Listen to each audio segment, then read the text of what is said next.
कल्पना कीजिए कि किसी टेक्सटाइल फैक्ट्री के मालिक ने एक बहुत ही महंगी करोड़ों की मशीन खरीदी है। मशीन आ गई, इंस्टॉल भी हो गई, पर कॉन्ट्रैक्ट में एक बहुत ही खतरनाक शर्त छुपी है। अच्छा, कैसी शर्त? शर्त यह है कि अगर इस मशीन में इस्तेमाल होने वाली इंक यानी रॉ मटेरियल जिंदगी भर उसी कंपनी से नहीं खरीदी गई जिसने मशीन बेची है, तो उस करोड़ों की मशीन की वारंटी तुरंत खत्म हो जाएगी। 0। ओह वाओ, ये तो एक झटके में सब कुछ खत्म करने वाली बात हो गई। सही में सुनने में ये किसी हॉलीवुड फिल्म के विलन की चाल लग सकती है, पर असल में ये आज के टाइम का सबसे असरदार और थोड़ा शातिर बिजनेस मॉडल है। और आज की इस डीप डाइव में हम इसी मॉडल की पूरी चीर फाड़ करने वाले हैं। हम बात कर रहे हैं ट्रू कलर्स लिमिटेड की। बिल्कुल। और देखिए, ये कोई हवाई बात नहीं है। हमारे पास इस चर्चा के लिए जो सोर्सेज हैं, जिसमें उनकी FY26 की इन्वेस्टर प्रेजेंटेशन, अर्निंग्स कॉल का ट्रांसक्रिप्ट और स्क्रीनर का डेटा शामिल है, वो बिल्कुल साफ दिखाते हैं कि ये गेम चल कैसे रहा है। राइट। ये सोर्सेज बताते हैं कि कैसे एक डिजिटल टेक्सटाइल प्रिंटिंग मशीन बेचने वाली कंपनी असल में मशीन से नहीं बल्कि रोज इस्तेमाल होने वाले इंक और पेपर से अपना एक एम्पायर खड़ा कर रही है, जिसे हम फिनेंस की भाषा में रिकरिंग रेवेन्यू कहते हैं। एग्जैक्टली। तो इस डीप डाइव का हमारा मिशन बहुत ही क्लियर है। हमें यह समझना है कि कैसे एक मशीनरी कंपनी, आम सी लगने वाली मशीनरी कंपनी, दरअसल एक बहुत ही टाइट इकोसिस्टम चला रही है। और हाँ, एक प्राइवेट स्टार्टअप से पब्लिक कंपनी बनने के सफर में जो कैश फ्लो के रिस्क्स होते हैं, सेबी के कंप्लायंसेस आते हैं, उनकी सच्चाई भी हम उजागर करेंगे। सही बात है, क्योंकि कोई भी कंपनी रातों रात इतना बड़ा जाल नहीं बुन लेती। ट्रू कलर्स की हिस्ट्री समझना बहुत जरूरी है यहाँ पर। तो चलिए शुरू से शुरू करते हैं।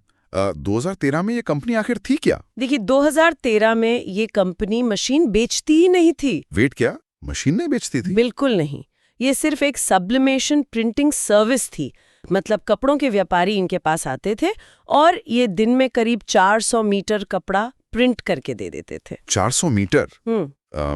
टेक्सटाइल इंडस्ट्री के हिसाब से तो ये समुद्र में एक बूंद जैसा हुआ, राइट? एग्जैक्टली, बहुत ही छोटा स्केल था और उन्हें भी ये पता था। इसलिए 2015 में मैनेजमेंट ने, खासकर CEO सतीश पंचानी ने, एक बहुत बड़ा पिविट किया।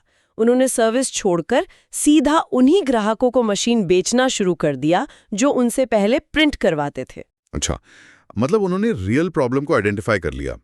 पर सिर्फ मशीन बेचने से तो रेकरिंग रेवेन्यू नहीं आएगा ना? सही पकड़ा आपने। उनका लॉन्ग टर्म विजन क्लियर था। उन्हें जल्दी ही समझ आ गया कि मशीन तो एक ही बार बिकेगी, पर मशीन को चलाने के लिए जो इंक चाहिए, जो स्याही चाहिए, वो तो ग्राहक को रोज खरीदनी पड़ेगी। राइट। इसलिए 2016 में उन्होंने अपनी इंक सप्लाई शुरू कर दी और उसके बाद 2018 में उन्होंने सब्लिमेशन पेपर का प्लांट भी लगा लिया। सब्लिमेशन पेपर, जो लोग टेक्सटाइल प्रिंटिंग नहीं जानते उनके लिए थोड़ा बताइए कि इस पेपर का रोल क्या होता है। देखिए, डिजिटल टेक्सटाइल प्रिंटिंग में इंक को सीधा कपड़े पर नहीं डाला जाता। पहले उस डिजाइन को इस खास सब्लिमेशन पेपर पर प्रिंट करते हैं और फिर हीट के जरिए उस डिजाइन को कपड़े पर ट्रांसफर किया जाता है। अच्छा, तो पेपर भी एक डेली कंज्यूमेबल हो गया। बिल्कुल। और उन्होंने 2018 में जो प्लांट लगाया, उसकी capacity 15 lakh metre per month थी। अब सोचिए, हर नया बिजनेस वर्टिकल उनकी पिछली जरूरत से पैदा हो रहा था। मशीन को इंक चाहिए थी, उन्होंने इंक दी। इंक को पेपर चाहिए था, उन्होंने पेपर बना दिया। ये तो बहुत ही सोच समझकर बनाया गया इकोसिस्टम लग रहा है। और फिर 2021 में उन्होंने इन सभी वर्टिकल को एक छते के नीचे यानी ट्रू कलर्स लिमिटेड के अंदर मर्ज कर दिया। हाँ, और वही कंपनी अब 2025 में BSE SME एक्सचेंज पर पब्लिकली लिस्ट हुई है, जिसका स्क्रिप्ट कोड 544531 है।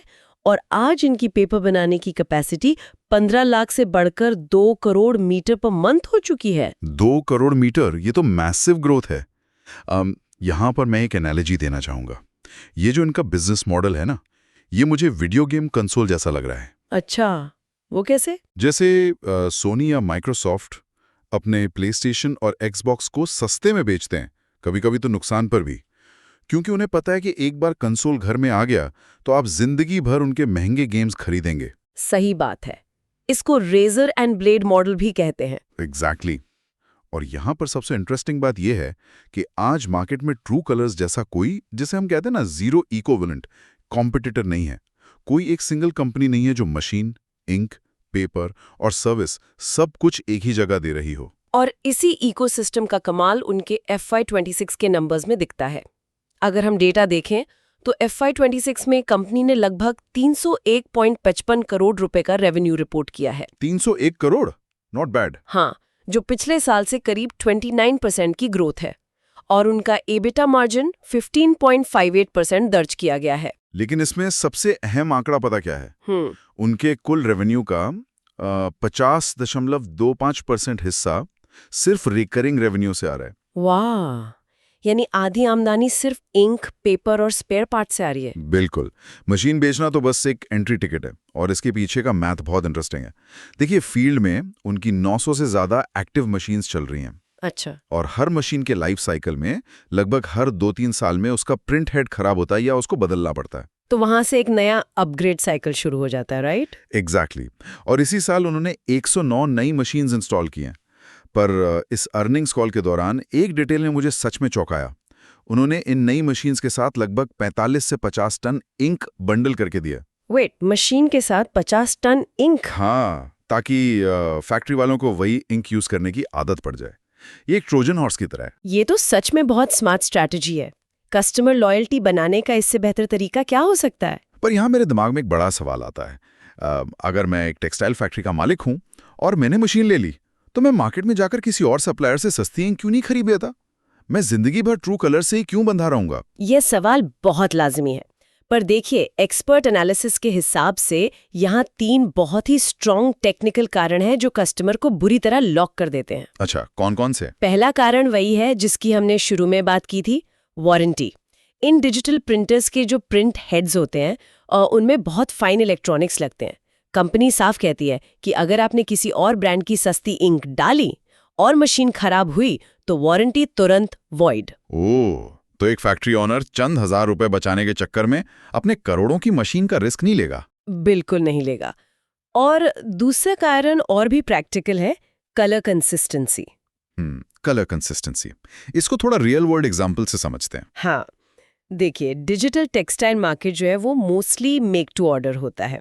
अब मान लीजिए आपको किसी बड़े फैशन ब्रांड से 1000 लाल रंग की शर्ट्स का ऑर्डर मिला। राइट। आपने ट्रू कलर्स की इंक से एक सैंपल बनाकर भेजा और उन्होंने अप्रूव कर दिया। राइट। अब अगर आप प्रोडक्शन के टाइम पे पैसे बचाने के लिए किसी और सप्लायर की इंक यूज करते हैं तो लाल रंग का शेड थोड़ा सा बदल जाएगा। एग्जैक्टली। और फैशन इंडस्ट्री में थोड़ा सा भी शेड डिफरेंस आया तो पूरा का पूरा ऑर्डर रिजेक्ट हो जाता है। पुराने ऑर्डर्स और नए बैच को मैच करने के लिए कलर एग्जैक्ट होना चाहिए, इसलिए सप्लायर बदलना बहुत रिस्की होता है। सही पॉइंट है। और तीसरा लॉक क्या है? तीसरा है सर्विस डिपेंडेंसी। इन मशीन्स को लगातार मेंटेनेंस चाहिए होती है। ट्रू कलर्स के पास फील्ड में 60 से ज्यादा इंजीनियर्स की टीम है। अगर आप इंक बाहर से लेते हैं और मशीन में प्रॉब्लम आती है तो सर्विस के लिए आपको वापस इन्हीं इंजीनियर्स पर निर्भर रहना पड़ेगा। तो मतलब ये जो इंटीग्रेटेड ऑफरिंग है, मशीन, इंक, पेपर और सर्विस, ये कस्टमर लॉयल्टी को मजबूर कर देती है। कस्टमर के पास बाहर निकलने का रास्ता ही नहीं बचता। सही कहा। और एक बार जब ग्राहक पक्का हो गया, इकोसिस्टम में बंध गया, तो कंपनी का अगला स्टेप होता है मार्जिन्स बढ़ाना। और यही एंट्री होती है बैकवर्ड इंटीग्रेशन की। बैकवर्ड इंटीग्रेशन, इसको पहले आसान शब्दों में समझते हैं।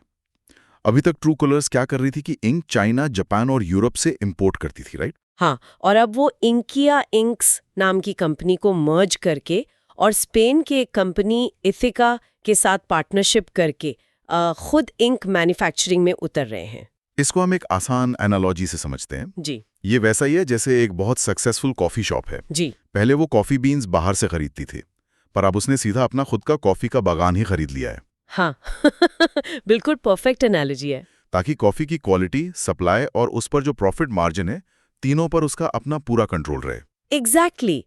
और डेटा कहता है कि फेज 1 यानी FY27 तक इनका target 150 tonnes per month TPM ink बनाने का है, जिसके लिए लगभग 40 से 45 करोड़ रुपए का केपेक्स यानी कैपिटल एक्सपेंडिचर लगाया जाएगा। 150 टन हर महीने? जी। और आगे का क्या प्लान है? फेज 2 में, जो कि FY28 तक आएगा, ये कैपेसिटी 500 TPM तक ले जाने का टारगेट है। इसका सबसे बड़ा फायदा क्या है पता है? क्या? इंपोर्ट डिपेंडेंस खत्म हो जाएगी।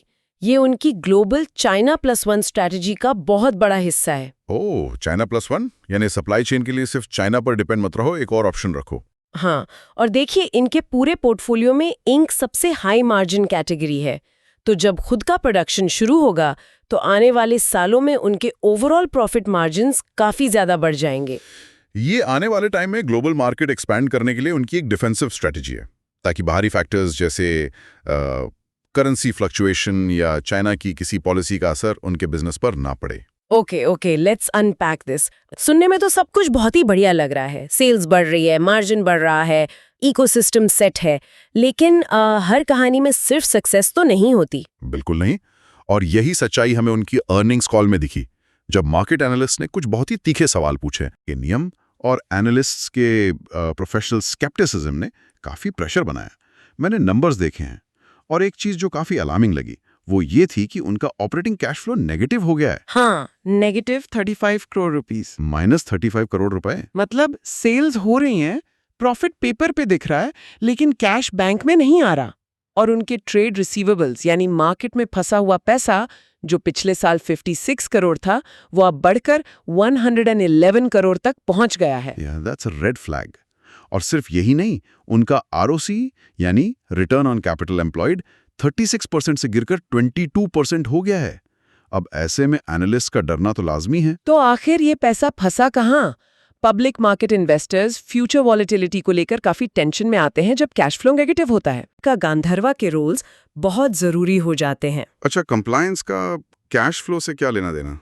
देखिए, एज अ पब्लिक कंपनी अब रेगुलेटरी रिपोर्टिंग काफी सख्त हो गई है, और इसके ऊपर से सेबी और MSME के कुछ नए नियम आए हैं। नए MSME रूल के तहत अब बड़ी कंपनीज को अपने वेंडर्स को 45 दिन के अंदर पेमेंट करना लाजमी हो गया है। ओह, 45 डे MSME रूल। हाँ, जबकि पहले क्या होता था, जब वो चाइना से इंपोर्ट करते थे तो उन्हें आराम से 100 दिन या उससे ज्यादा का क्रेडिट पीरियड यानी उधार का टाइम मिल जाता था। ओहो, तो मतलब अब पैसा अपनी जेब से 45 डेज में निकल रहा है, लेकिन मार्केट से पैसा आने में टाइम लग रहा है। एग्जैक्टली। वर्किंग कैपिटल पूरी तरह स्क्वीज हो गया। साथ ही उन्होंने बताया कि उन्हें कोनिका मिनोल्टा को एडवांस पेमेंट्स करनी पड़ी। इस सब की वजह से कैश फ्लो नेगेटिव हुआ। ये तो ट्रांजिशन फेज का एक क्लासिक केस लग रहा है। जब एक स्टार्टअप अचानक से पब्लिक स्केल पर बड़ा होता है तो ऑपरेशंस और गवर्नेंस के कितने नए रिस्क सामने आते हैं। सही बात है। अब उन्हें बोर्ड ओवरसाइट और कंप्लायंसेस सिर्फ फॉर्मेलिटीज की तरह नहीं, बल्कि सर्वाइवल टूल्स की तरह देखने होंगे। हालांकि उन्होंने कॉल में ये अश्योरेंस दी है कि Q1 FY27 में कलेक्शंस नॉर्मल हो गए हैं। वेल, ये तो टाइम ही बताएगा, पर एक बात तो तय है कि आगे चलकर उन्हें मार्केट एक्सपैंड करने और अपनी बैलेंस शीट की स्टेबिलिटी के बीच एक बहुत ही नाजुक संतुलन यानी बैलेंस मेंटेन करना पड़ेगा। बिल्कुल, क्योंकि अब आप इन्वेस्टर्स के पैसे से खेल रहे हैं, तो जवाबदेही यानी अकाउंटेबिलिटी बहुत बड़ी हो जाती है। ट्रू। तो अगर हम इस पूरी चर्चा को समेटें तो ट्रू कलर्स लिमिटेड की यह कहानी हम सब के लिए एक मास्टर क्लास है। वो कैसे? इस बात पर कि कैसे एक बेसिक बिजनेस यानी सिर्फ कपड़ा प्रिंट करने का बिजनेस एक रिकरिंग इकोसिस्टम में बदला जा सकता है। यह हमें दिखाता है कि आज के टाइम में असल वैल्यू सिर्फ एक बड़ा मशीनरी इक्विपमेंट बेचने में नहीं है। हाँ, बल्कि ग्राहक की रोजाना की जरूरत का, उसके डेली ऑपरेशंस का एक ऐसा हिस्सा बनने में है जिसके बिना उसका काम चल ही ना सके। एग्जैक्टली, कंज्यूमेबल्स का हिस्सा बनने में। इससे एक नया नजरिया मिलता है कि लॉन्ग टर्म में बिजनेस ऑपरेशंस को कैसे स्केल किया जाता है। मशीन बेची एक बार, लेकिन मुनाफा कमाया सालों तक। और इसी इकोसिस्टम की वजह से वो इंटरनेशनल मार्केट्स में भी अपने कॉम्पिटिटर्स को टक्कर देने की तैयारी कर रहे हैं। So true. पर इस डीप डाइव को खत्म करने से पहले मैं हमारे सुनने वालों के लिए एक बहुत ही डीप और थोड़ा सोचने पर मजबूर करने वाला सवाल छोड़ना चाहता हूँ। हाँ, बताइए। देखिए, आजकल लगभग हर बड़ी इंडस्ट्री एक लॉक्ड इन इकोसिस्टम बना रही है। चाहे वो टेक कंपनीज के महंगे गैजेट्स हों जहां एक डिवाइस दूसरे कंपनी के डिवाइस से कनेक्ट नहीं होता, या फिर कपड़ा प्रिंट करने वाली ये फैक्ट्री मशीन्स हो। सही पॉइंट है। तो क्या फ्यूचर में एक आम ग्राहक या किसी छोटे बिजनेस ओनर के पास सच में अलग अलग ब्रांड्स चुनने की कोई आज़ादी बचेगी, या हम सब बिना जाने ही किसी ना किसी कंपनी के इकोसिस्टम के आजीवन यानी लाइफ टाइम सब्सक्राइबर बन चुके होंगे? ये बहुत ही गहरा सवाल है, क्योंकि चॉइस का इल्यूजन तो रहेगा, पर असल में हम कहीं ना कहीं लॉक्ड ही रहेंगे। एग्जैक्टली। और इसी विचार के साथ आज के इस डीप डाइव को यहीं खत्म करते हैं। इस पर जरूर सोचिए और देखिए कि आप खुद कितनी इकोसिस्टम्स का हिस्सा बन चुके हैं। सही कहा। धन्यवाद और अगली चर्चा में फिर मिलेंगे।